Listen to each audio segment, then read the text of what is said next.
আজকের আলোচনার বিষয়বস্তু তুলে ধরতে চাই। একদিকে থাকবে স্বামী, মানে নারীর জীবনে সবথেকে দামি বস্তু যিনি, তিনি হচ্ছেন স্বামী। আর একদিকে থাকবে কে না, তারই ঘরের ঘরণী, মানে সম্পর্কে স্ত্রী, স্বামী আর স্ত্রী।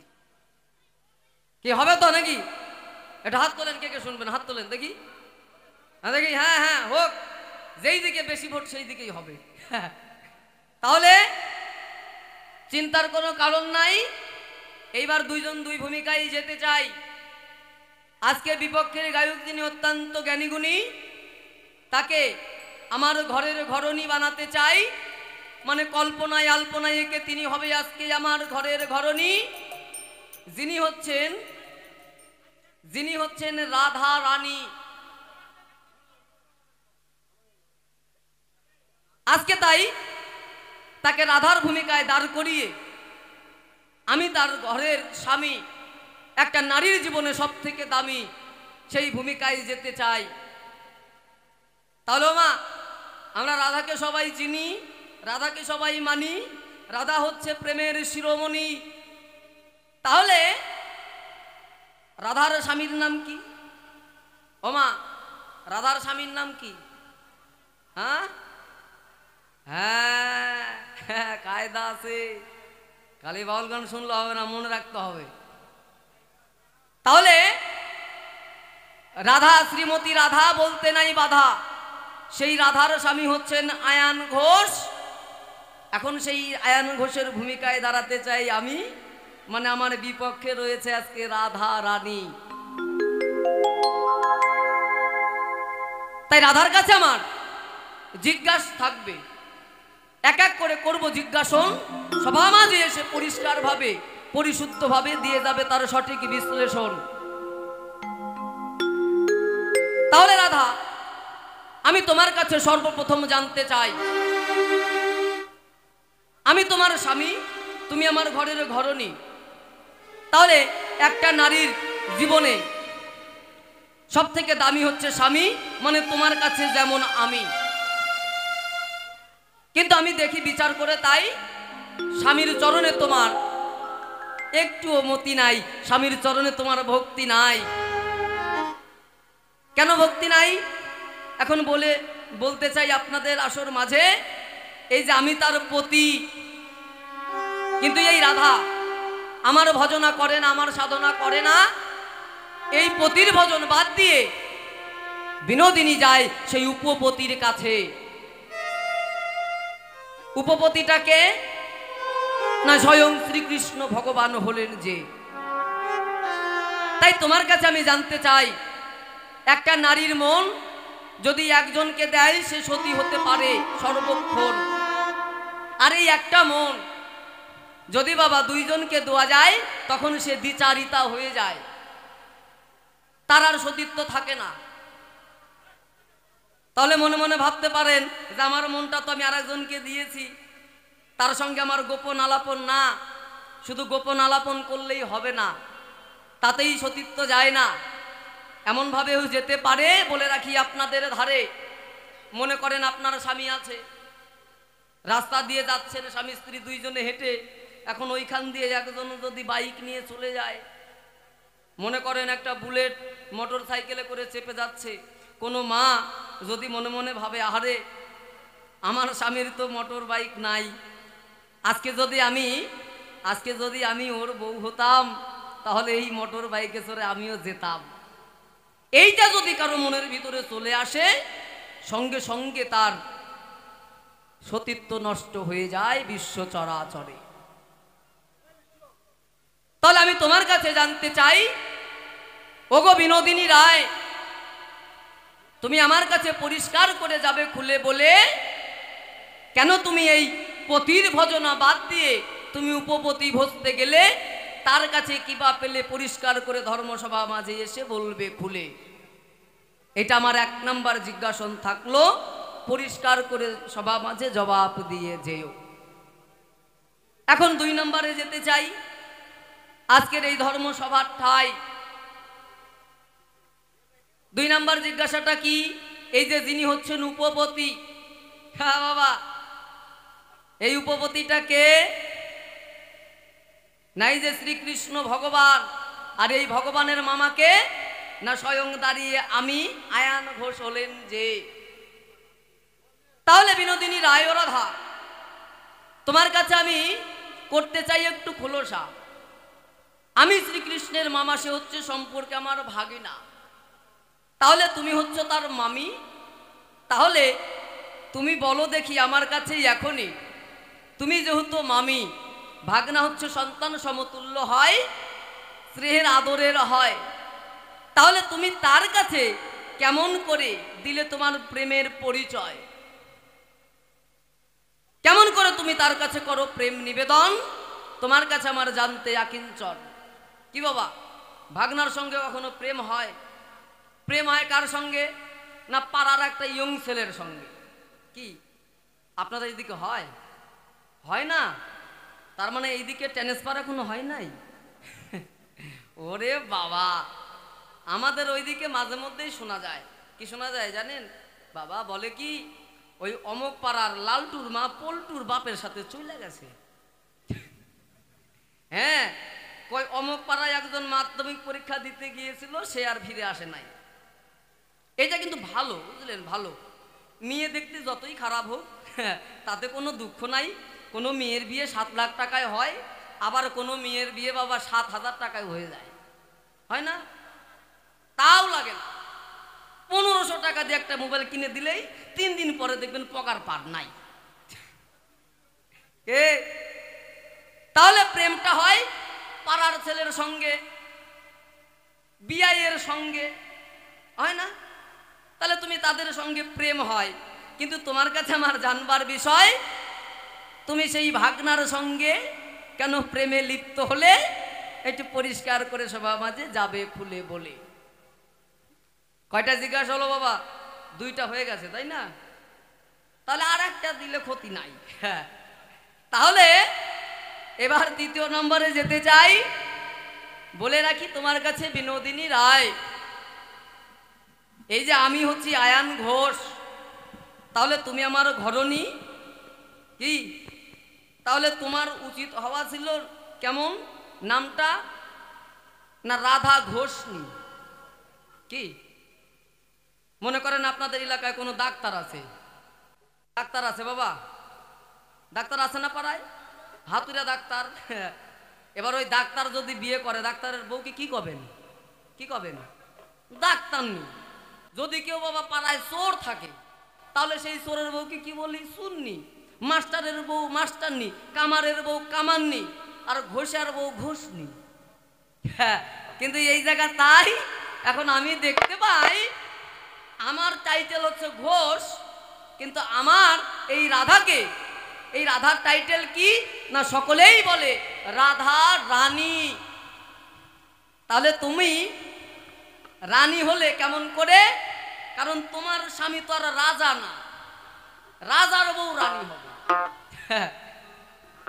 তাহলে তোমার কাছে প্রশ্ন টানি, কেমন করে তুমি হলে রানী? জিজ্ঞাসা হয়ে গেল 3 খান। এইবার সুন্দর করে শোনাতে চাই একটা গান, তারপরে বসে যেতে চাই। আসবেন বিনোদিনী রায়, ধর্মসভার ঠাই। জয় গুরু জয়। তো আজকে আমার বিপক্ষের যিনি ভাবক, তিনি হচ্ছেন আজকে আমার স্বামী। খুলে বলি আপনাদের ঠাই স্বামী না এটা আসামি, এইটাই প্রমাণ হয় ভাই। সবাই স্বামী না। আজকে শুধু আমার এই মঞ্চে আমার যে স্বামী, এইটাই স্বামী না আসামি এটা প্রমাণ হবে তা নয়। আপনারাও প্রমাণ করে নেবেন, বিচার করবেন। আপনারা স্বামী নিয়ে সংসার করছেন না আসামি নিয়ে সংসার করছেন? হ্যাঁ, খুব সুন্দর একটি আলোচনা তুলে ধরেছে এই ধর্মসভার ঠাই। তো সেই দিকে যেতে চাই। তো একদিকে আয়ান ঘোষ আর অন্যদিকে রাধারানী। তো আজকে আমার বিপক্ষের ভাবক যিনি, তিনি আয়ান ঘোষের জায়গায় দাঁড়িয়ে কিছু জিজ্ঞাসা, তার সঙ্গে কিছু কথা বলে গেছে, তো দিতে হবে সমাধান। বলে গেল এই ধর্মসভায় যে নারী একমাত্র স্বামী, এই স্বামী সেবাই হচ্ছে নারীর পরম ধর্ম। খুলে বলি আপনাদের ঠাই, হে রাধারানী, আমি তোমার কাছে জানতে চাই, তুমি ঘরের স্বামী রেখে তুমি আবার ভজনা করছো উপস্বামী, মানে পতি আবার উপপতি, কি তার কারণ আমি তোমার কাছে জানতে চাই। সংসার সুখের হয় রমণীর গুণে, কি বাবা বলে নাই? বসে বসে শুনলাম তাই। হ্যাঁ, সংসার সুখের হয় রমণীর গুণে, এ কথা সবাই জানে, কিন্তু এর পিছনে আর একটা কথা আছে বাবা। গুণধর পতি যদি থাকে তার শনি, স্বামী যদি বাড়িতে সারাদিন যাই করুক না করুক, বাড়িতে যখন আসলো ওই 3 কুড়ি চেনেন বাবা? চেনেন মামা? আপনারা চেনেন 3 কুড়ি সৃষ্টি? 3 কুড়ি খেয়ে যদি বাড়িতে এসে, হ্যাঁ, কথায় না কথায় বোর ধরে ধরে মারে, বাবার বাড়ির খোঁটা দেয়, আচ্ছা ওইটা কি বলে? ওটা স্বামী না আসামি? আসামি। এই যে আজকে পড়েছে এই আসামি, তা আজকে সব হিসাব হবে, কোনো চিন্তার কারণ নাই। তো যে সমস্ত মায়েরা দাঁড়িয়ে আছেন, ও মা, আপনারা দাঁড়িয়ে না থেকে, এখানে অনেক জায়গা আছে, আপনাদের করজোরে বলছি, আপনারা এসে বসে যান, খুব ভালো লাগবে। হ্যাঁ, আসন গ্রহণ করুন। কমিটি বাবুরা, ছোট ছোট বাবুসোনারা এত সুন্দর একটা সাধু বাজার অ্যারেঞ্জমেন্ট করেছে, খুব সুন্দর লাগছে আমার কাছে। তো আপনারা যদি সবাই সহযোগিতা করেন, তাহলে ছোট্ট ছোট্ট বাবুদের পরিশ্রমটা একটু কাজে দেবে, তাই না? তো আপনারা যারা দাঁড়িয়ে আছেন, করজোরে মিনতি করে বলছি, এসে অনেক জায়গা আছে, নিজ নিজ আসন গ্রহণ করুন। তো জয় গুরু জয়। তার প্রথম জিজ্ঞাসা পাই, তুমি স্বামী ছেড়ে কেন আসামির ভজনা করো? কি পতি ছেড়ে উপপতি? আয়ান ঘোষ রাধারানীর স্বামী। খুলে বলি আপনাদের ঠাই, তো আজকে আমার স্বামী, তো সেই জায়গায় আসবো। তার দ্বিতীয় জিজ্ঞাসা এটাই পাই, হে রাধারানী, আমি তোমার কাছে জানতে চাই, আমি হচ্ছে ঘোষ, তাহলে ঘোষের বউ কি হবে? ঘোষানি। ঘোষানি, কিন্তু তোমার নামের সঙ্গে ঘোষানি না থেকে কেন রানী হলো? বসে বসে শুনলাম তাই। বলেছে ভাগ্নের সঙ্গে আবার কি? ওইটা মুখে বলা যায়? হ্যাঁ হ্যাঁ, তো আসবো সেই জায়গায়। তো একটু সুর লাগাই, সুরে তালে ছন্দে তার প্রত্যেকটা কথার দিকে যেতে চাই। তো একটা কথা বলতে চাই, ও মা, আমার এই স্বামী কেমন জানেন? শয়তান চেনেন? শয়তান, শয়তান চেনেন আপনারা? হ্যাঁ, ওর কাজই শয়তানি করা। হ্যাঁ, দেখেন নাই? তো আজকে দেখে যান, 2-4টে নিয়ে যান, হ্যাঁ, পাড়ায় দিয়ে ছেড়ে দেবেন। কিন্তু শয়তান, শয়তান কি করেছে না, এক রাজার বাড়ি গেছে। রাজার বাড়ি গিয়ে রাজাকে টান টান হয়ে প্রণাম করে বলছে, মহারাজের জয় হোক, মহারাজের জয় হোক। এইবার রাজা তো আর চেনে না, তিনি জানে যেটা আমার প্রজা হবে, আমার রাজ্যে বসবাস করে। বলছে ঠিক আছে ঠিক আছে বাবা, বলো তোমার কি জন্য আগমন করেছো, বলো। বলছে মহারাজ, আপনার দান ধ্যানে আপনার এই রাজ্যে জয় জয়কার, আপনার মতো রাজা পাওয়া খুব ভার। তো মহারাজ, তাই বাড়িতে বসে বসে করেছিলাম ভাবনা যে রাজার বাড়িতে একটা চাকরি করব। তো আমি আপনার বাড়িতে একটা চাকরি চাই। বলছে আমার বাড়িতে তুমি চাকরি চাও? রাজা বলছে। বলছে আচ্ছা হ্যাঁ মহারাজ, আপনি যে কোনো কাজ দেন আমি করব। বলছে আচ্ছা শোনো, চাকরি নিতে গেলে একটু লেখাপড়ার দরকার হয় না? আচ্ছা তুমি লেখাপড়া কতদূর করেছো? কয় মহারাজ একটুকু লেখাপড়া করি না। মহারাজ চিন্তা করছে কি কিসের চাকরি দেবো বলেন দেখি। হ্যাঁ, যে লেখাপড়া করে নাই সে কি চাকরি পায়? বলছে মহারাজ আপনার জয় হোক, আপনার মতো দানি নাই, তাই মনে বড় স্বাধীন নিয়ে বাড়ি থেকে এসেছি, আমি রাজার বাড়িতে চাকরি করব। আপনি যে কোনো চাকরি দেন, আমাকে বেতনও দিতে হবে না, আমাকে খেতেও দিতে হবে না, কিন্তু আমার একটা চাকরি চাই। মহারাজ পড়ে গেল বিপদে। মন্ত্রীর ডাক দিয়ে বলছে, এই ভাই কি করা যায়? কয় রেখে দেন। আচ্ছা ঠিক আছে, তোমাকে চাকরি দিয়ে দিলাম। খুলে বলি আপনাদের ধারে, ওর তো কাজই হচ্ছে শয়তানি করা, ওর নামই শয়তান। ও চিন্তা করলো তাই মনে অন্তরে, বললো মহারাজ, মহারাজের জয় হোক, মহারাজের জয় হোক, আপনি তো আমাকে চাকরি দিলেন, ভালো কথা, কিন্তু মহারাজ একটা আমাকে যদি আই কার্ড করে দিতেন, পরিচয়। চাকরি তো দেবে, এখনো তো কর্ম দেওয়া হয় নাই বাবা। হরিবল হরিবল। খুলে বলি আপনাদের ঠাই, হ্যাঁ, ডাক্তারের থেকে যদি রুগী বেশি বলছে বাবা, তাহলে কিন্তু সেই চিকিৎসা করা যাবে না।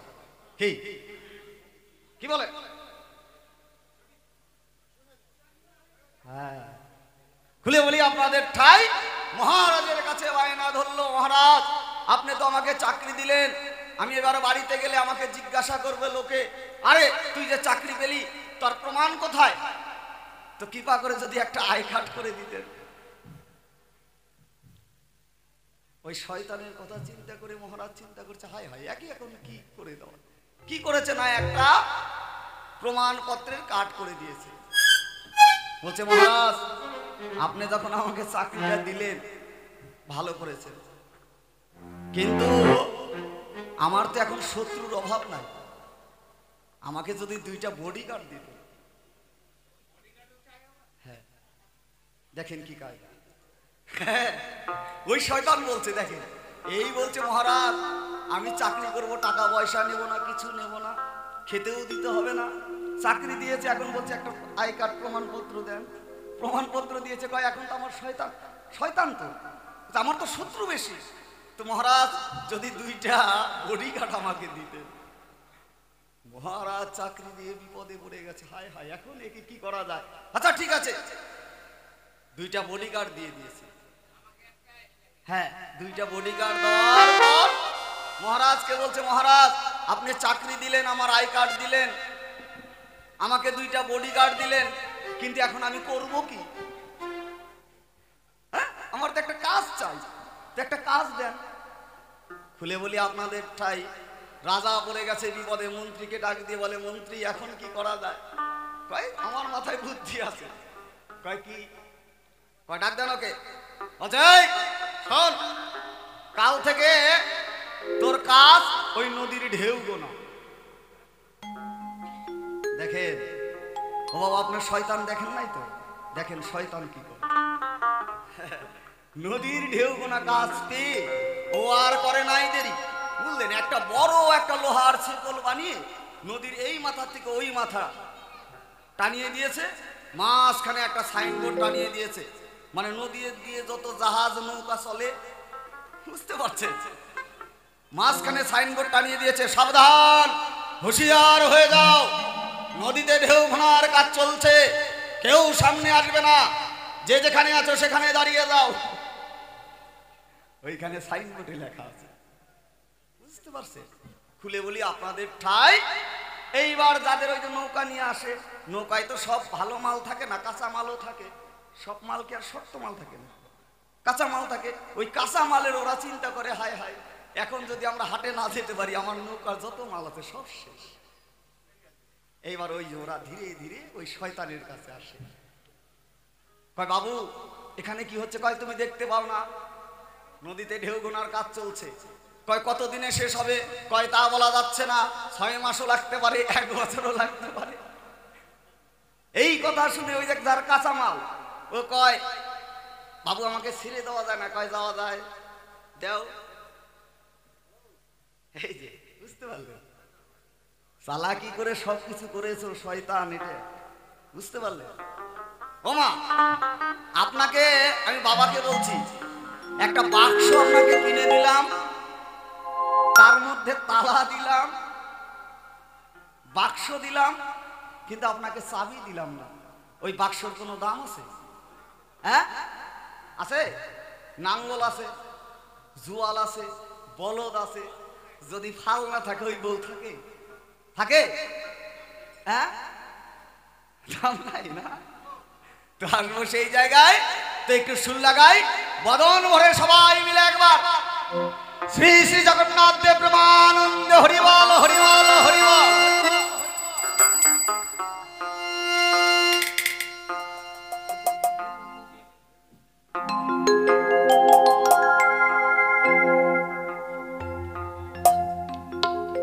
ওই আমি কল্পনায় হই রাধা রানী রে,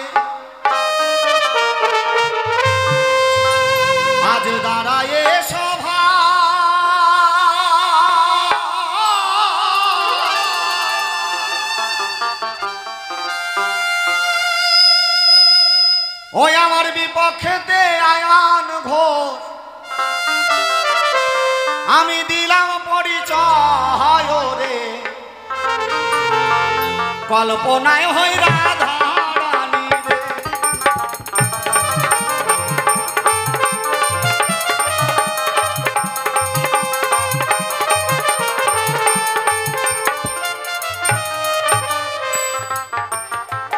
তাই আমার নাম স্বপন সরকার, কিছু সময়ের জন্য ওই নামটা বাদ দিলাম। তো আমার বিপক্ষের যিনি ভাবক তারই কল্পনা মতে আমি সেই রাধারানীর জায়গায় দাঁড়িয়ে কিছু কথা বলতে চাই। রাধারানী হওয়ার মতো যোগ্যতা আমার নাই, খুলে বলি আপনাদের ঠাই। যে রাধারানী জীবনে নিজের জন্য কিছু চায় নাই, নিঃস্বার্থে তার ঠাকুরকে ভালোবেসেছে, তার বন্ধুকে ভালোবেসেছে, খুলে বলি আপনাদের ধারে। তাই রাধারানীর ভূমিকা করা আমার মতো ক্ষুদ্র মানুষের খুবই অসম্ভব। তাই আপনাদের কথা আপনাদেরকে বলে যেন একটু আনন্দ করতে পারি।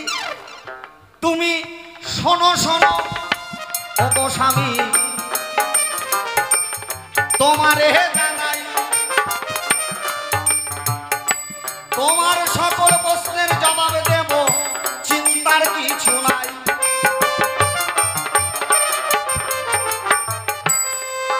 আচ্ছা মা, এই রাধারানী আর আয়ান ঘোষ আমরা জগতে জানি না সম্পর্ক কিনা মামি এবং ভাগনা। আচ্ছা আয়ান ঘোষের রাধারানী কি হয়? ঘরের বউ? হ্যাঁ, ঘরের বউ না, আয়ান ঘরণী রাধারানী সর্বলোকে কয় শোনো শোনো ওগো স্বামী, তোমারে জানাই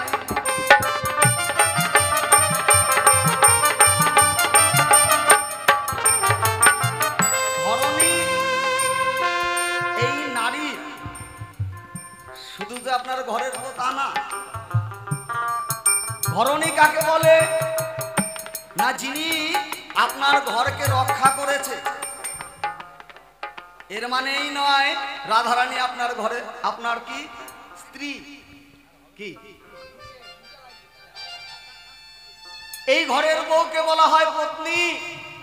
তুমি শোনো শোনো ও গো আয়া, তোমারে জানাই এই ঘরের বউর একটি নাম আছে পত্নী, আমি সভায় বলতে চাই। পত্নী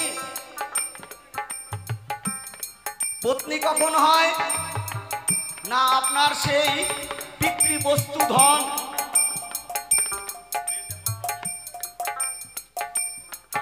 আপনার সেই পিতৃবস্তু ধন যেখানে গেলে আপনার নষ্ট হচ্ছে, আপনার ঋতুকে যে পতন করায়, সেই হচ্ছে পত্নী। কি বোঝা যাচ্ছে বাবা? খুলে বলি আপনাদের ঠাই, এই ঘরের বউ একে বলা হয় রমণী। কেন বলা হয় না? যিনি রমণের সঙ্গী।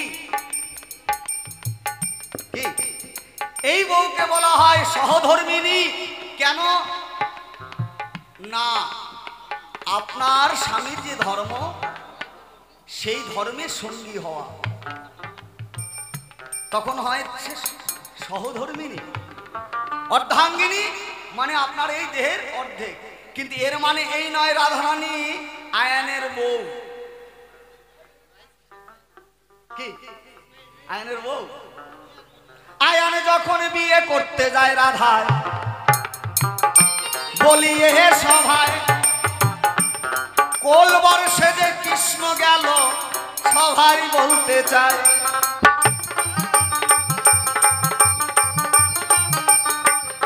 বাবা কথাগুলো একটু মন দিয়ে শুনবা। কৃষ্ণ যখন আয়ান যখন বিয়ে করতে যায়, এমন সময় কৃষ্ণ বায়না ধরলো আমি মামার সঙ্গে যাব। তখন কি হলো না, কৃষ্ণকে নিয়ে গেলেন। সেই থেকে এখনো প্রথা আছে কোলবর, ওই যে আয়ান বিয়ে করতে গেছে, আয়ানের সঙ্গে কৃষ্ণ ধরলো বায়না আমি মামার সঙ্গে যাব। একই ঘোড়ায় বসে দুইজন বিয়ে করতে যায়। শোনো শোনো সেই ঘটনা বলি এ ধর্ম সভায়।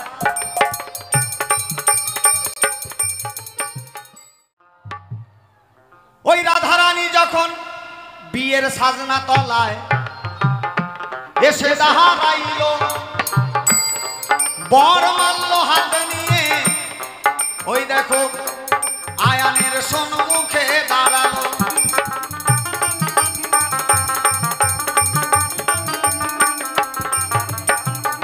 সেই দিন কি কাণ্ড ঘটেছিল সভায় বলতে চাই, ধৈর্য ধরে আমার কথা শুনবেন তো সবাই। যখন রাধারানী ওই আয়ানের গলায় মালা দেবে, এমন সময় কৃষ্ণ এসে মাথাটা বের করে দিল। আর রাধারানী কি করলেন না, ওই কৃষ্ণের গলায় বরমাল্য পরিয়ে দিল। কেন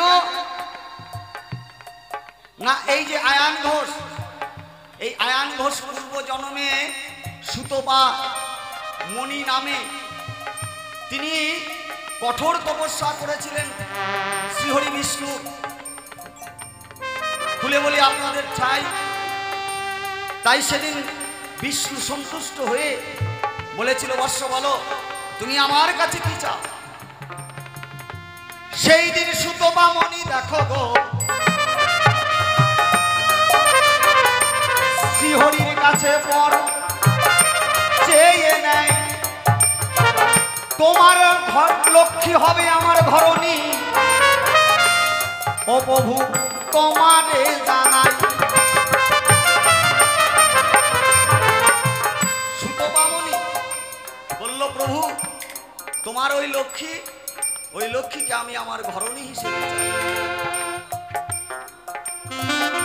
ভক্তের মনোবাসনা পূর্ণ করে আমার দয়াল হরি।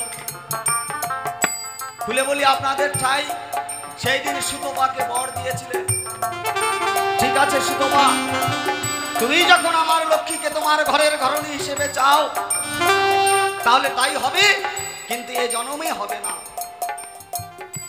দাপর যুগে যেদিন আমি সেই দাপর নীলাতে যাব, সেই দিন আমার লক্ষ্মী তোমার ঘরণী হবে, তোমায় বলি ভালো।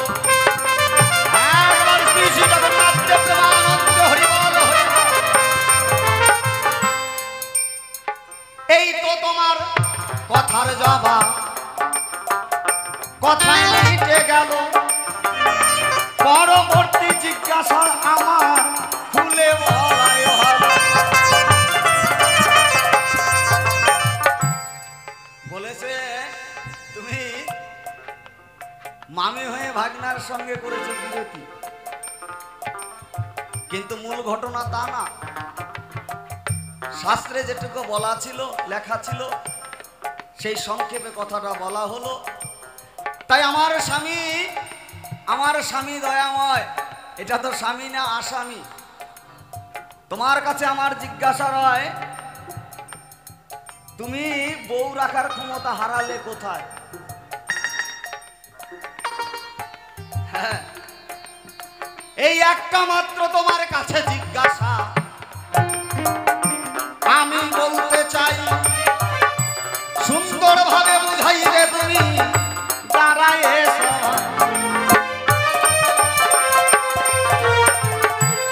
বউ রাখার ক্ষমতা কাদের নাই বাবা এই বাজারে? হ্যাঁ,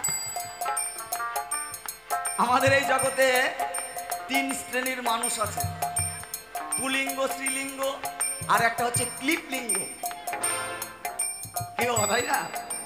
তুমি কি এমন পাপ করেছিলা যে তুমি নবংশ হয়ে জন্ম নিলা ধরায়, আমি তোমার কাছে জানতে চাই।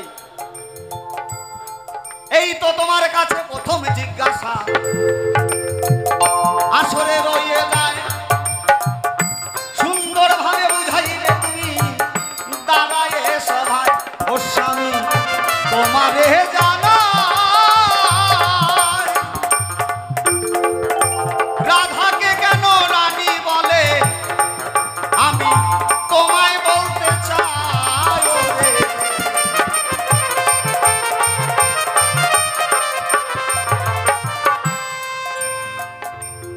আমার ভগবান শ্রীকৃষ্ণ তিনি কি করেছিলেন না, গোষ্ঠ লীলা করেছিলেন। তাই একদিন আমার গোবিন্দ গোষ্ঠ লীলা করছে, এমন সময় শ্রীদাম দাম বসুদাম সকলে এসে কৃষ্ণের কাছে বায়না ধরল, ওরে কৃষ্ণ, আমরা রোজ দিন তো অনেক খেলাই খেলি, আমার মনে বড় সাপ, আজকে রাজা আর রানী রানী খেলবে। এই কথা শুনে কৃষ্ণ দেখো বলিতে লাগিল, এমন খেলা খেলতে গেলে একজনের নারীর দরকার হবে, তোমায় বলি ভালো। এই খেলা খেলতে গেলে সখা একজন একটা নারীর দরকার হবে। রাজা আমরা এখানে সবাই ছেলেরা আছি, আমরা তো রাজা এখন হব, কিন্তু রানী কোথায় পাবো? এমন সময় সুবল ডাক দিয়ে বলছে, কৃষ্ণ তুই এই চিন্তা করিস না, আমি এই মুহূর্তে যাব বিশ্বভানুর ঘরে, সেইখানে গিয়ে রাধাকে নিয়ে আসি। তারা গোচরণ খেলা খেলতে গো,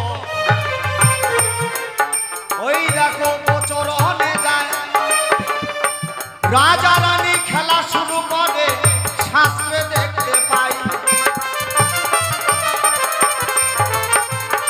কৃষ্ণ, কৃষ্ণ হলো রাজা। আর সুবল কি করেছে না, ওই যে রাধাকে নিয়ে এসেছে, রাধাকে এনে তার বাম পাশে বসিয়ে রাজা এবং রানী তারা দুইজনে সুন্দর মালা গেঁথে এনে ওই রাজার রানীর গলায় দিল। কৃষ্ণ রাজা তিনি মথুরার রাজা হয়েছিলেন, কৃষ্ণ দ্বারকার রাজা। তাহলে রাজার বউকে কি বলে? হ্যাঁ কি? সেই কারণে জগতে দেখো গো, রাধাকে সবাই রানী কয়। এই তো তোমার কথার জবাব, কথায় মিটে যায়। একবার রাধা গোবিন্দ প্রেমানন্দ হরি বল হরি বল। আমার কাছে যা ছিল জিজ্ঞাসা, তাই কিঞ্চিত করলাম খুলাসা। বলি আপনাদের ধারে আমার স্বামীর কাছে জিজ্ঞাসা, আমি তোমার কাছে জানতে চাই, ও আমার প্রতিধন, তুমি এই যে জন্ম পেয়েছো নপুংস রূপে, তুমি কি অন্যায় করেছো, তুমি কি পাপ করেছো, যার জন্য তোমাকে এই নপুংস হয়ে জন্ম নিতে হলো? তোমার কাছে আমার এইটুকু জিজ্ঞাসা। ছোট্ট একটি গান করে আসরটা ছেড়ে দিতে চাই। তোমারে জানাই, তোমার কাছে যে সব কথা জিজ্ঞাসা রাখলাম, আমি জবাব যেন পাই।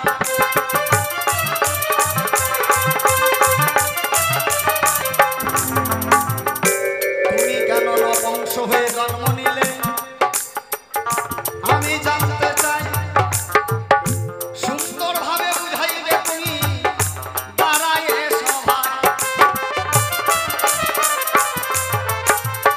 তুমি কেন নপুংস হয়ে জন্ম নিলে, তুমি কি পাপ করেছিলে? তোমার কাছে আমার ছোট্ট জিজ্ঞাসা। প্রথমবারে আর বেশি কথা নাই তো প্রয়োজন প্রথমবারে এই তো আমার কিঞ্চিত আয়োজন।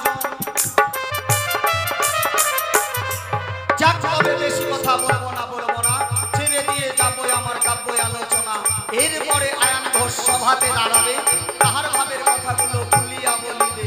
পিতা মাতার চরণীতে প্রণাম জানাই, যাদের জন্য আমার এই মানব দেহ পাই। আসরে আছেন যত আমার বৈষ্ণব গোসাই, সকলের চরণে আমি প্রণাম জানাই। আসরে আছেন যত আমার মাতৃজাতি, সকলের চরণে আমি জানাই প্রণতি। এইখানেতে একান্ত করলাম রাধা কান্তেশ্বরী। চার বদন ভক্তবৃন্দে একবার বলুন হরি হরি, একবার রাধা গোবিন্দ প্রেমানন্দ হরিবল হরিবল হরিবল।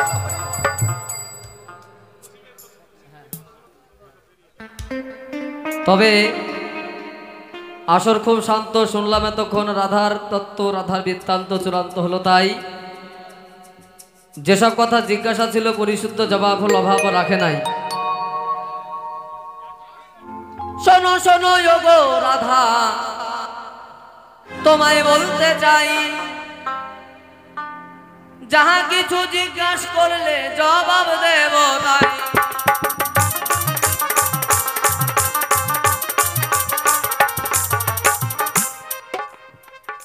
আমি কেন নপুংসক হলাম জানতে বটে যায়।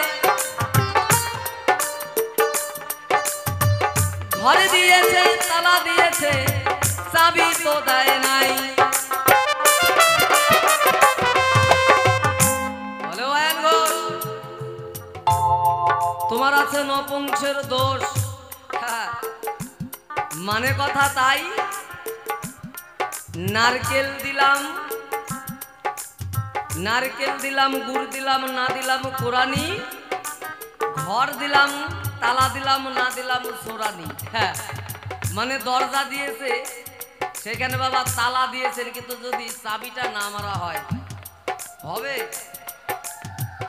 এই যে দুর্গা পূজা, কালী পূজায় আমরা সকলে নারকেলের নাড়ু খাই না?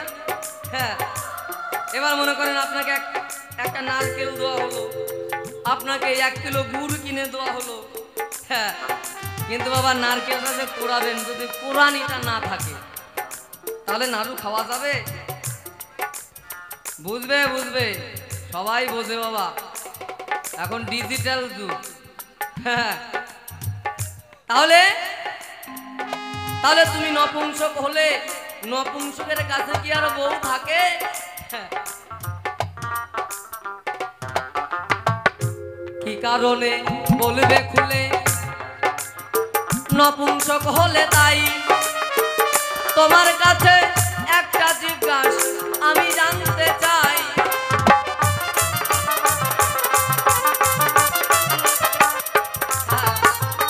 এইখানে বাবা আয়ান ঘোষের কোনো দোষ নাই, আয়ান ঘোষের মোটেও দোষ নাই। কেননা দিয়ে দেখেন দৃষ্টি, সেই অনাদিরাদি পান গোবিন্দ সকল কিছু করে গেছে সৃষ্টি। কেউ ল্যাংড়া, কেউ বোবা, কেউ খোড়া। হ্যাঁ, তাহলে ঘটনাটা কোথায়?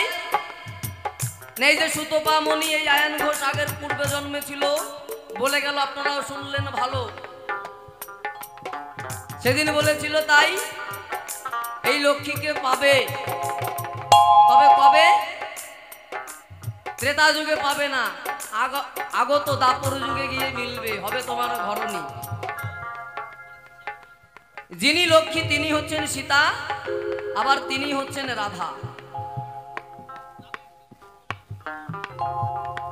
রামায়ণের কথা সবাই জানেন, কথা মিথ্যা নয়।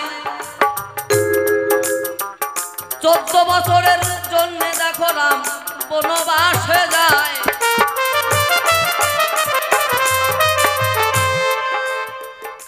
পঞ্চবটী বন হইতে সীতা করল রাবণ হরণ। রাবণ এসে, সে লঙ্কা অধিপতি রাবণ এসে সীতাকে হরণ করে নিয়ে গেল, রাখলো কোথায় না অশোক কানন। সীতা হচ্ছে সতী নারী, তার স্বামীর চরণে, পতির চরণে আছে মতি। দুষ্ট রাবণ তাকে বিয়ে করতে চাইলো, তার সতীত্ব নষ্ট করতে চাইলো, হলো না। এইদিকে রাম সীতা সীতা বলে কাঁদে, সীতা আবার নয়ন জলে ভাসে রাম রাম বলে। কেননা সতী নারী হলেন যিনি, আগে তিনি পতিকে সেবা দিয়ে তারপরে প্রসাদ যেটুকু অবশিষ্ট থাকে একজন সতী নারী সেবা করে। কি বাবা, তাই তো? অশোক কাননে বসে সীতা দেখো নয়ন জলে ভাসে, রাম রাম বলে কেঁদে কেঁদে তাহার পক্ষ যে ভাসে। কিন্তু সেই জায়গায় তো রামকে পাবে না, রাম কোথায়? রাম তো মিলবে না। তাই সীতা করলেন না দেরি, রামের একটা চিন্ময় মূর্তি তৈরি করলেন। নয়ন জলে নয়ন জলে মাটি গুলে সেখানে একটা রামের চিন্ময় মূর্তি তৈরি করলেন। হ্যাঁ, এবার রামের চিন্ময় মূর্তি তৈরি করেছে। ও বাবা, সেখানে রামের চোখ দিয়েছে, কান দিয়েছে, হাত দিয়েছে, পা দিয়েছে, মানে কথা যত কিছু লাগে রাম বানাতে সকল কিছু দিয়েছে, কিন্তু কিঞ্চিত হয়েছে বঞ্চিত। হ্যাঁ, মানে সেই আসল জিনিসটা দেয় নাই। এবার ওই চিন্ময় মূর্তির সামনে আগে রামের সেবা দেয়, তারপরে নিজে সেবা নেয় একজন সতী নারী। যখন লঙ্কায় গিয়ে রাবণকে বধ করে যখন তাকে নিয়ে আসে বাবা, ওই মাটির রাম ডাক দিয়েছি ভগবান রামকে কয়, তাহলে এতদিন স্বামী রূপে ছিলাম আমি সীতার ধারে, সে আমাকে স্বামী রূপে মেনেছে, স্বামী রূপে মেনেছে, তাই তুমি এখন সীতাকে নিয়ে যাচ্ছ চলে, তাহলে আমার গতি কি হবে? আমি যেন তাকে যে রূপে পেয়েছিলাম এখনো রূপে যেন আবার পাই। তাহলে বাবা ওই জায়গায় সুতপামনি তারপরে যে রামের কাছে আশীর্বাদ, আগত দাপর যুগে পূর্ণ হবে। সেইখানেতে সীতারানী দেখো বঞ্চিত কিঞ্চিত করলো তাই, সেই বেশেতেই আয়ান গোসাবার আসিল ধরায়। এইখানে বাবা আয়ান ঘোষের কোনো দোষ আছে? হ্যাঁ, মানে এইটা চক্রান্ত ছিল আগের যুগ থেকে। এই তো তোমার কথার জবাব, কথাই মিটে যায়। এসো এসো দুজন মিলে সভাতে দাঁড়ায়। হরিবাল হরিবাল হরিবাল হরিবাল হরিবাল।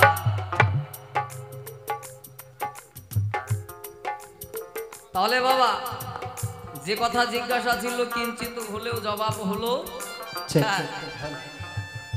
এখন আমাকে বলে গেছে খোঁজা, আহা কি মজা। এই যে রাধা, ও রাধা, সকলেই তোমাকে কয় তুমি বিশ্বভানু রাজার কন্যা, কিন্তু আমার যতটুকু আছে জানা, হ্যাঁ, সে কিন্তু বাবা ছিল একদম বাংলা ভাষায় যদি বলি পরিষ্কার ভাবে, এই বিশ্বভানু রাজা, হ্যাঁ, সে ছিল একজন হিজড়া। আস্তে আস্তে আস্তে আস্তে ওমা এখানে দেখেছেন কোন হিজড়া ছেলে মেয়ে হয়েছে? কেউ আছে এখানে দেখেছেন হিজড়ার কখনো সন্তান হয়? হ্যাঁ, আপনার হয়েছে? আপনার হয়েছে? আমি বলেছি হিজড়ার কি কোনোদিন সন্তান হয়? হ্যাঁ, একজন বলে আমার হয়েছে। হ্যাঁ, তাহলে রাধা তোমার কাছে আমার একটাই জিজ্ঞাসা, তুমি কেমন করে এলে ধরায়? যেহেতু তোমার পিতা সে ছিল একজন হিজড়া, তাহলে তোমারও জন্ম কেমন করে হলো? এইবার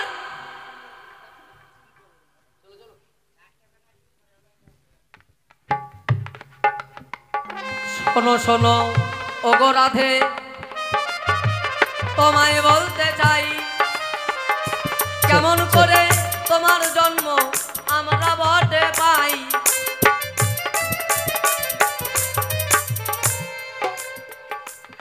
সুন্দর কথা জিজ্ঞাসিলে তুমি দাঁড়ায়ে সভায়, তোমার প্রশ্নের জবাব দেব, চিন্তার কিছু নাই। বেশ বেশ। রাধারানীর জন্ম বৃত্তান্ত আমি সভায় বলতে চাই, ধৈর্য ধরে ও আয়ান শোনো এ সভায়। তাই ওমা, আমরা মত্তধামে যারা জন্ম নেই, নারী এবং পুরুষ, আমাদের জন্ম হয় কেমন করে না নারী এবং পুরুষের মিলনে, রজ এবং বীজে, মায়ের দেওয়া পিতার দেওয়া দিয়ে এই দেহ গঠন হয়। কিন্তু রাধারানী তো সাধারণ নয়, রাধারানী তো আমাদের মতো মানব নয়। তুমি শোনো শোনো ওগো স্বামী, বেশ বেশ। তোমারে জানাই, বিশ্বভানু রাজা আর কীর্তিকা দেবী একদিন স্নান করিতে যায়। রাধারানীর পিতা বিশ্বভানু রাজা আর কীর্তিকা দেবী তার মা। খুলে বলি আপনাদের ঠাই, রোজ দিনের ন্যায় সেদিনও চান করতে গেছে, কিন্তু সেদিন চান করতে গিয়ে একটা অলৌকিক ঘটনা দেখতে পায়। একটি ফুলের মধ্যে দেখো কোটি সূর্যের জ্যোতি দেখি বাহারে পায়। শোনো শোনো ও বয়ান ঘোষ আমার স্বামী, বলি গো তোমায়,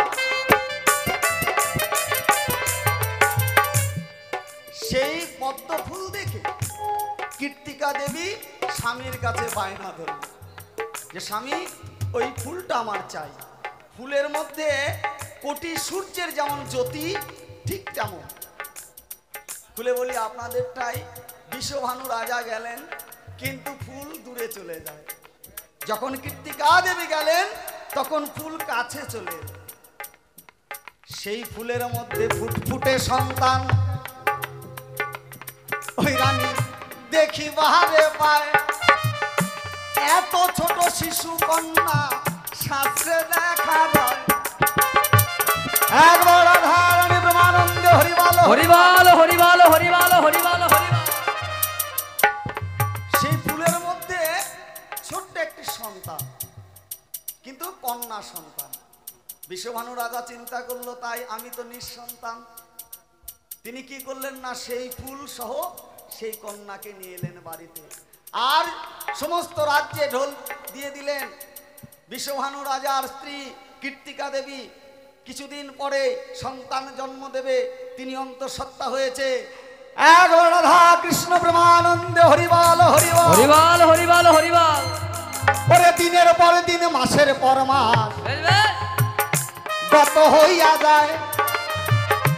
10 মাস 10 দিন পরে কন্যা বড় হয়ে যায়। আর কীর্তিকা দেবী তিনি করেন না, মানে নকল একটা গর্ব করে ওই বাড়ি বাড়ি পাড়ায় পাড়ায় ঘুরে বেড়ায়।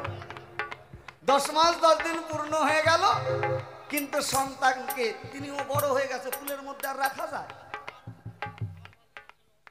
খুলে বলি আপনাদের ঠাই, এই তো তোমার কথার জবাব, কথাই মিটে যায়।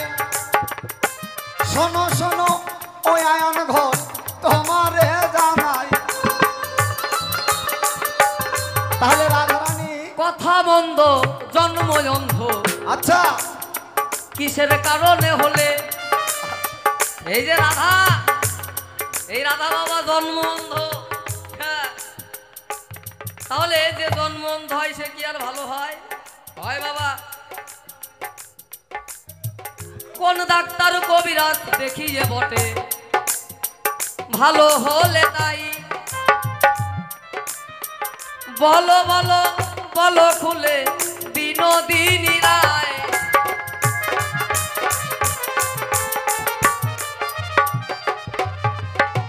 রাধারানী যখন জন্ম হলো, খুলে বলাই ভালো, কি হলো না, তার দুটি চোখ ছিল অন্ধ। তো জিজ্ঞাসা রেখে যায়, তোমার সেই চোখ ভালো হলো কি করে? একদিন রাধা কৃষ্ণ দুইজনে মিলে করিতেছে শয়ন, এমন সময় কি কাণ্ড ঘটে আমি বলিব এখন। একবার রাধা গোবিন্দ ব্রহ্মানন্দ। হরিবল হরিবল হরিবল হরিবল হরিবল। এটা কোথায়? না গোলক বৃন্দাবনে। কথা বোঝা যাচ্ছে? আসতে বাবা, তোমাদের এখানে আসার পরে মায়েদের মা বলছি, বাবাদের বাবা, এমন কিছু করো না। কেমন? এমন কিছু করো না। কেমন? তোমরা আমার লক্ষ্মী বাবা, লক্ষ্মী মা। কেমন? হরিবল হরিবল। কমিটি বাবুরা যারা আছো একটু মঞ্চের দিকে খেয়াল করবে। কেমন?